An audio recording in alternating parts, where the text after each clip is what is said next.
পুরী হচ্ছে বাঙালিদের কাছে তাদের দ্বিতীয় বাড়ি। এমন খুব কম বাঙালি হয়তো খুঁজলে পাওয়া যাবে যারা আজ অবধি হয়তো একবারের জন্য হলেও পুরীতে আসেননি। কারণ এই জগন্নাথ ধাম আমাদের কাছে একটা বিশাল বড় সেন্টিমেন্ট। আমরা এই যে সমুদ্র, এই সমুদ্রটাকে আমরা এনজয় করতে ভালোবাসি। এত সুন্দর সমুদ্র আমাদের, এই সমুদ্র আমাদেরকে সবসময় টানে। এখানকার যে বালি মার্কেটটা, এই বালি মার্কেটটা আমাদের কাছে ভীষণ বড় একটা নস্টালজিয়ার মতো। এখানে দরদাম করে জিনিসপত্র দেখে শুনে পছন্দের জিনিস, একের বেশি জিনিস কিনে ফেলা, উঠের পিঠে চড়া, এখানকার মদনমোহনও, এখানকার মিষ্টিগুলো, এই বালি মার্কেটের মধ্যে এই যে সমস্ত দোকানগুলো, এখান থেকে এসে লুচি তরকারি খাওয়া। তারপরে হচ্ছে এখানে আমাদের বিভিন্ন সময় আমাদের যখন আমরা খুব ক্লান্ত হয়ে পড়ি, যখন আমাদের শহরের ওই জ্যাম জট, অসম্ভব পরিমাণ একটা মানে বিশৃঙ্খল জীবন, সেটা থেকে হয়তো সাময়িক একটা বিরতির জন্য আমরা বেরিয়ে পড়ি আমাদের নিজেদের জীবনটাকে একটু রিভাইভ করতে, নিজেদের জীবনটাকে একটু সুন্দর করে গুছিয়ে তুলতে। প্রথম মনে পড়ে চলো পুরী যাই।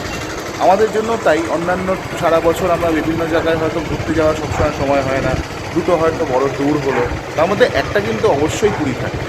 কারণ এই জগন্নাথ ধামে এসে নিজের মনটাকে অসম্ভব পরিমাণ শান্ত লাগে।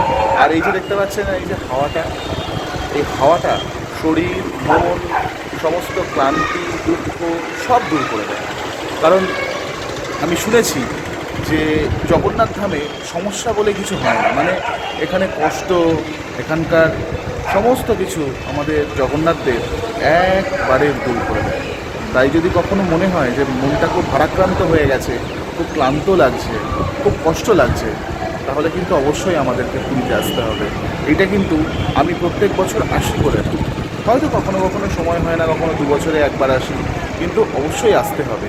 এই আশাটা যেন কখনো বন্ধ না হয়।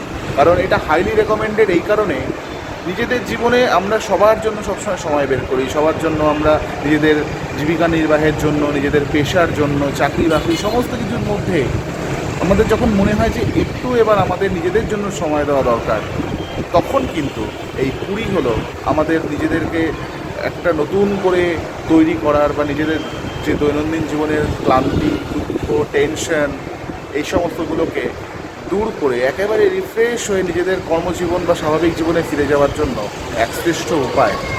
তাই আমার সকলের কাছে, আমার এই যে ছোট্ট পরিবার, যদিও আমার তুষার সৃজার কাছে আমাদের যে পরিবারটা, আমাদের তুষার সৃজার যে পরিবারটা, এটা এখনও হয়তো সংখ্যায় খুব কম।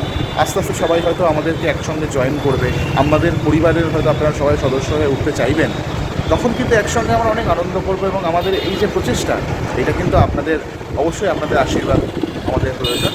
তাই আপনাদের সকলকে আমার তরফ থেকে, সৃজার তরফ থেকে, আদি প্রিয়া সবার তরফ থেকে আপনাদেরকে আহ্বান রইল। আমি একজন কলকাতাবাসী, তাও বছরে বছরে প্রত্যেক বছর ছুটে চলে আসি জগন্নাথ ধামের টানে। আপনারাও আসুন এবং আপনাদের জীবনটাকে একটু রিল্যাক্স করার টাইম দিন।